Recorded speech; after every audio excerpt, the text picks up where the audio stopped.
Hello and welcome to Earth Riot Radio. I'm Reverend Billy here at the Church of StopShopping in New York City. We are listening to the hype right now, a lot of us are believing it, that AI, the virtual world, will save us. It's just the opposite. Just the opposite. Capitalism will lie to you if they're going to make money. No, we don't need the virtual world.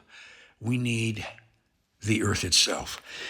The earth is telling us again and again, in every kind of way, the earth is communicating to us that we must change how we live.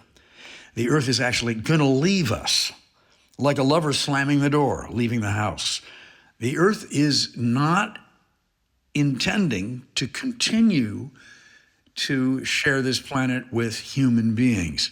That's clear. So we need to turn to the earth and say, you know what? We don't want to be in this virtual world anymore that pretends it's the earth. We want to be in the real earth, and we want to live by your laws. That's how we're going to survive. We know it. We've learned the lesson. So we invite you to teach us. We invite you to work with us so that we can work with you. We want to be, in other words, we must be in concert with the earth. We must become the earth ourselves, find the earth inside of ourselves to be the earth again. We need to learn to live all over again. And we're going to do it with this living being called the earth. Somebody give me an Earthalujah. Earthalujah.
But they make war.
I got so fed up with hearing the word unprecedented, because that's what the people who are doing it want to hear. This is unprecedented. This has never happened before. Okay, let's get on with it. So this is called Reasons to Stop Using the Word Unprecedented. The unhinged merrymakers who now oversee our government are delighted to be the first in this century to stun the population into a state of shock and awe. Delighted to make any disruptive move that worms into their unbalanced minds. Delighted to show off their unprecedented behavior as they move with chaotic speed to destroy everything that has ever thrived in this imperfect democracy. Break laws? Wee! Kidnap and detain children? Yahoo! Abduct citizens off the street and ship them untried to prison camps? Oopsie! Kill the elderly and anyone not white enough to count? Whoop-de-doo! Of course, it's all unprecedented, but they revel in such extraordinary cruelty. As we demand stop, they grow more cruel and hear unprecedented as praise. Don't give the lunatics the satisfaction of hearing that word one more time.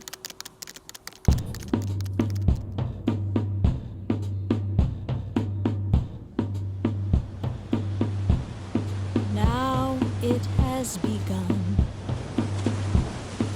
The storm has finally come. The water and the wind. Now it has begun. Is this some kind of war? The sea won't say a word. The weatherman's aboard. Now it has begun. The storm has finally come. My neighbor's in the street. It rushes like a stream. You're caught in it waist deep. What an energized retreat. Do you think you can compete? The hero's tragedy. Now it has begun. The storm has finally come. The drowning and the dead. Now it has begun. My breath is out of reach. Death makes its final speech. Did this storm come from me? Did this storm come from me? Now I know the truth. The waves break on the roof. Where is my higher ground? It's down there with my town. I'm praying round and round. Am I living to be found? A body in the sound. Running round and round. Now it has begun.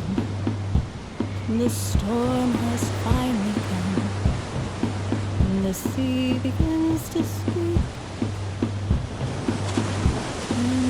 Says face me. Now it has begun. Take me to the deep.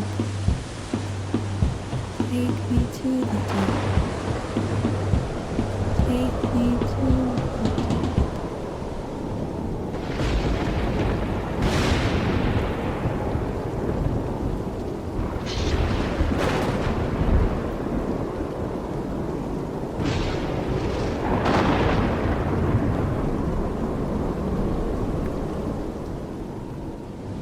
Hello, Reverend Billy again. Hello. Well, the riot so far has been eventful.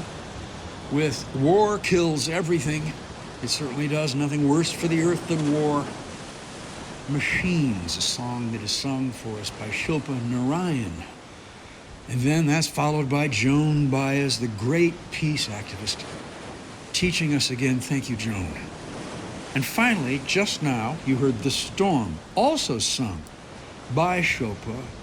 And you can just imagine this woman alone on the balcony of her oceanside house, giving up her soul to a vast hurricane that has come in.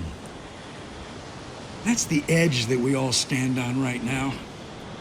We are on the edge of civilization that is so abusive and non-involved with the earth, and then the earth itself coming in and claiming its life.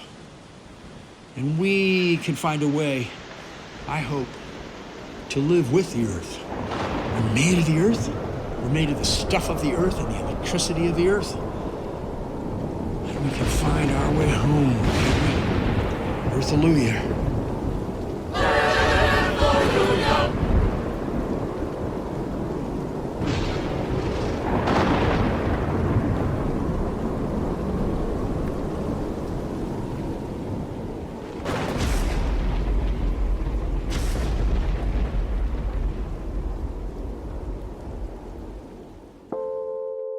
Hello, welcome to News from the Natural World. I'm Savitri D. Today, we learn about Iran. Archaeological evidence indicates that early human groups have been present in the Alborz region of Iran since at least the late Lower Paleolithic or Old Stone Age, around 3.3 million years ago, when the first evidence for stone tool production and use by hominins appears in the current archaeological record. While written history in Iran began around 3000 BCE, the broader prehistoric period on the Iranian plateau dates back much further, with evidence of human presence as early as 100,000 BCE. The Neolithic period, marked by settled village agricultural life, began in the Middle East around the 8th and 7th millennia BCE, with similar developments occurring in Iran. By approximately 6000 BCE, these patterns of village farming were widespread across the Iranian plateau. The Achaemenian dynasty, marking Iran's entry into full written history, began in the 6th century BCE. Iran is the 17th largest nation in the world, situated both in the northern and eastern hemispheres of the earth. Iran is bordered by Armenia and Azerbaijan in the northwest, Turkmenistan in the northeast, Afghanistan and Pakistan in the east, Iraq and Turkey in the west. Iran is bounded by the Caspian Sea in the north, and by the Persian Gulf and Gulf of Oman in the south. It shares maritime borders with Kuwait, Bahrain, Qatar, Saudi Arabia, United Arab Emirates, and Oman. Iran is a very rugged country of plateaus and mountains, with most of the land being above 1,500 feet. The mountain ranges surround the high interior basin of the country. Of note are the Elburz Mountains in the north and the Zagros Mountains along Iran's western borders. Iran's highest point, Mount Damavand, just 30 miles north of Tehran, reaches 18,934 feet and is part of the Elburz mountain chain. It is covered in snow year-round. The central and eastern portion is covered by the Plateau of Iran. The Dasht-e-Kavir is a sandstone and salty desert plateau, which in the heat of summer is one of the hottest places on the planet. The coastal areas outside the mountain rings have some of the lowest elevations in the country, with salt marshes and estuaries and long stretches of desert tidal pools. The most significant river is the Karun in the southwestern corner of the country. Lake Urmia in the far northwest is the country's largest body of water. On its northern coast along the Caspian Sea, Iran is green and wooded, with deciduous forests and immense cypress groves. Iran's dry highlands are home to some of the world's most surprising glaciers. Many people depend on the glacial ice for fresh water. Iranian biodiversity ranks 13th in the world. There are 272 conservation areas around Iran, 17 million hectares under the supervision of the Department of Environment. 7% of the country is forested. The diversity of Iran's wildlife is breathtaking. There are 1,168 species listed within Iran's diverse range of ecosystems. Iranian mammals include at least 194 species. The smallest mammal in Iran is a pygmy insectivore with a weight of just 2 grams, and the heaviest mammal in Iran is the blue whale, weighing 180 tons. Large mammals include leopards, bears, hyenas, wild boars, ibex, gazelles, mouflons, wild asses, and deer. Smaller mammals include jackals, rabbits, hedgehogs, foxes, jerboas, jungle cats, porcupines, and various rodents, including 22 species found in semi-desert and high-elevation regions. Marine mammals include the Caspian seal and dolphins, and other mammals include palm squirrels and Asiatic black bears. Iran is home to many endangered species, including the Pallas cat, a small wild cat native to Central Asia. This animal is just a little larger than a domestic cat. The Pallas cat has very round eyes. The Caspian red deer, or Hyrcanian maral, is one of the most eastern subspecies of red deer, and they live in the Caspian Hyrcanian forests. The Caspian red deer is sometimes known as the noble deer. The Persian onager, also called the Persian wild ass and locally known as Persian zebra, are only found in Iran. There are currently just 600 of them left in the wild, and the risk of their extinction is very high. The Persian onager is smaller than a horse and bigger than a donkey. It has peachy colored skin with a smooth black strip on its back. The Persian fallow deer was once thought to be extinct, until in 1956, a small number, just 25 of them, were found in a forest in southern Iran. The Baluchistan black bear is the name of a subspecies of Asian black bear. This animal lives in the provinces of Sistan and Baluchistan. This medium-sized black bear is a very rare species. Their ears are completely round, and they have a distinguishing white band in the shape of a V on their chest. Baluchistan black bears are mostly herbivorous, but they have a very aggressive behavior towards humans, and I don't blame them. The Asiatic cheetah is very rare and under serious threat of extinction. Iran is considered its last refuge in the world.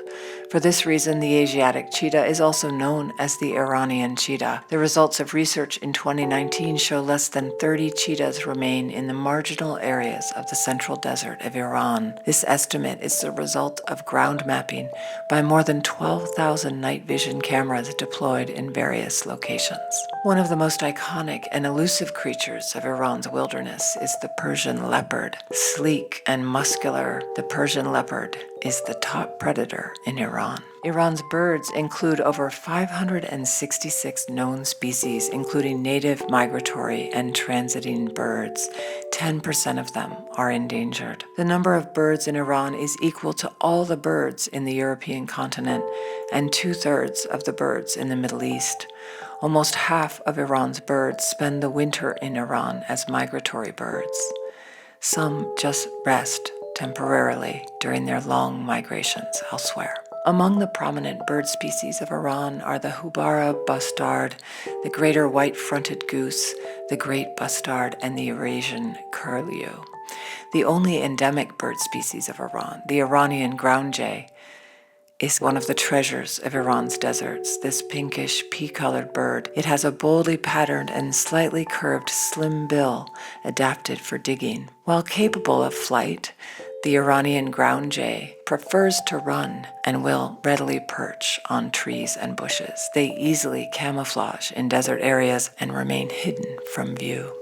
Iranian amphibians include 10 species of toads, 5 species of frogs, and 7 species of salamanders. 4 unique amphibians are indigenous and endemic to Iran: the Luristan newt, the Persian brook salamander, the Kurdistan newt, the Talish toad, and the fire salamander. Iran's reptiles include 77 species of snakes, 136 species of lizards, 10 of turtles, and 1 very special crocodile. In fact, the reptiles of Iran's wildlife are the largest group of vertebrates in Iran. 66 species of Iranian reptiles are known as native and endemic. Among the representative reptiles, the Euphrates softshell turtle, the spider-tailed horned viper, and the toad-headed agama, and the short-snout marsh crocodile called gando. The gando is known for using tools to catch birds.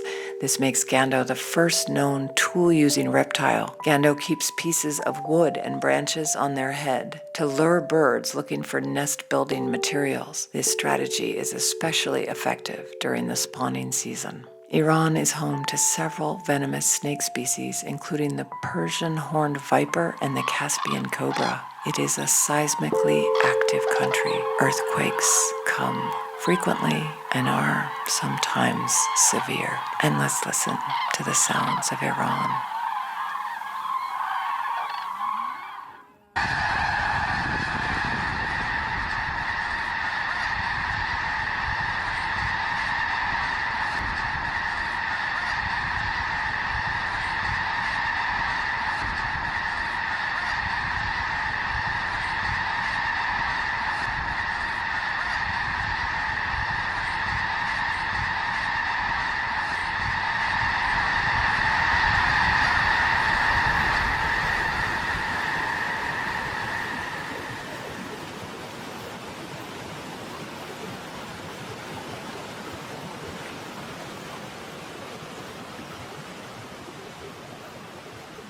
The New York of the earth is Earth.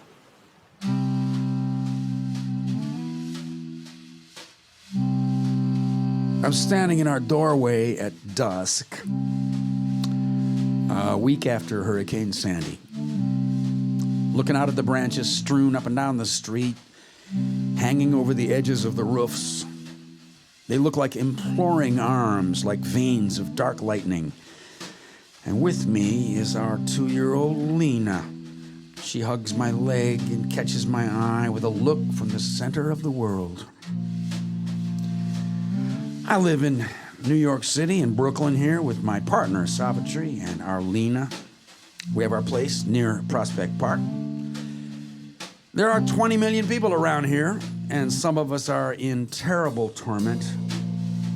Regardless of what we're doing, we all have the storming going on inside of us a week later.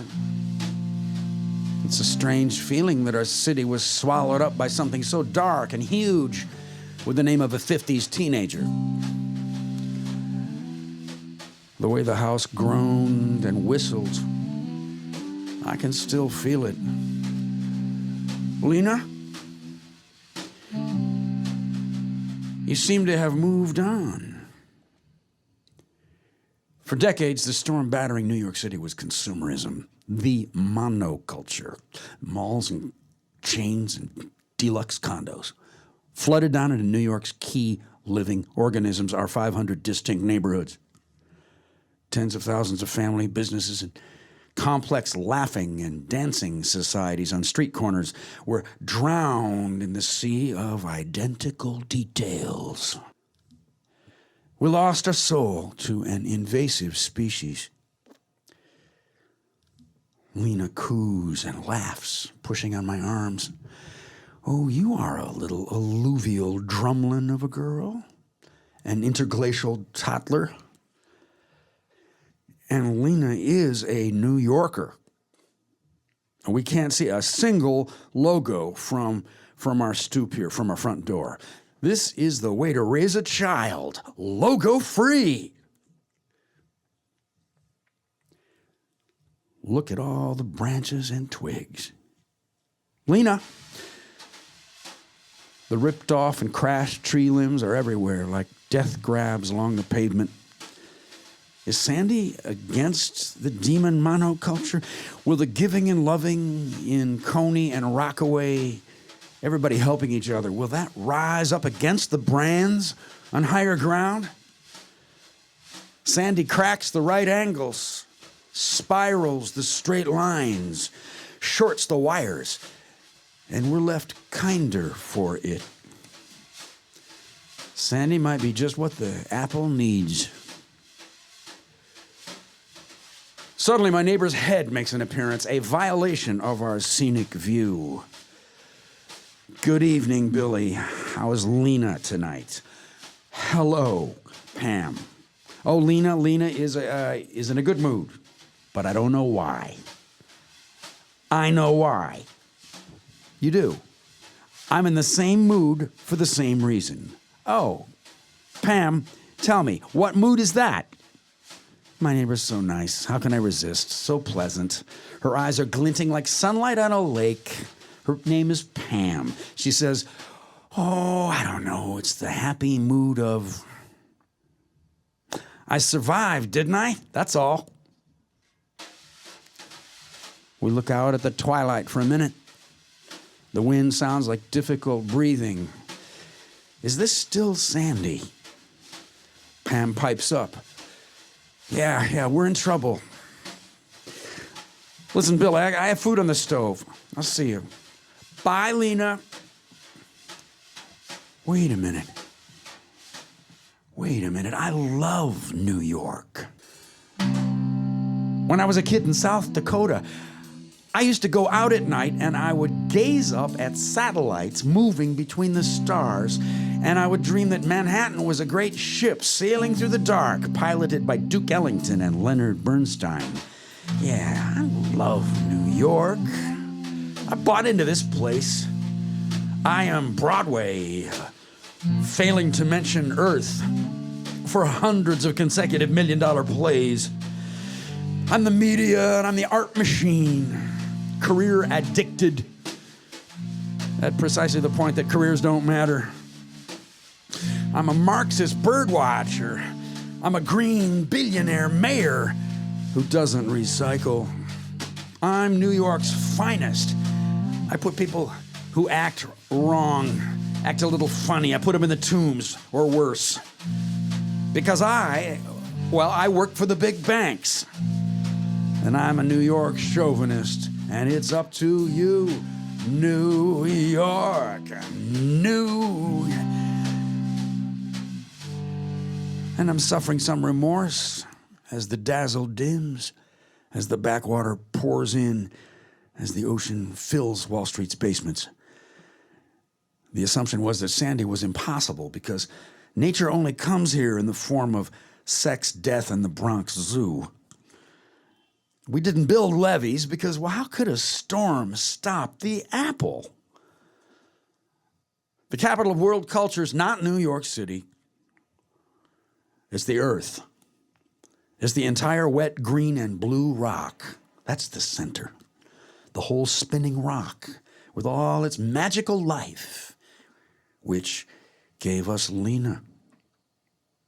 Now she's picking mint out of a crack in the sidewalk.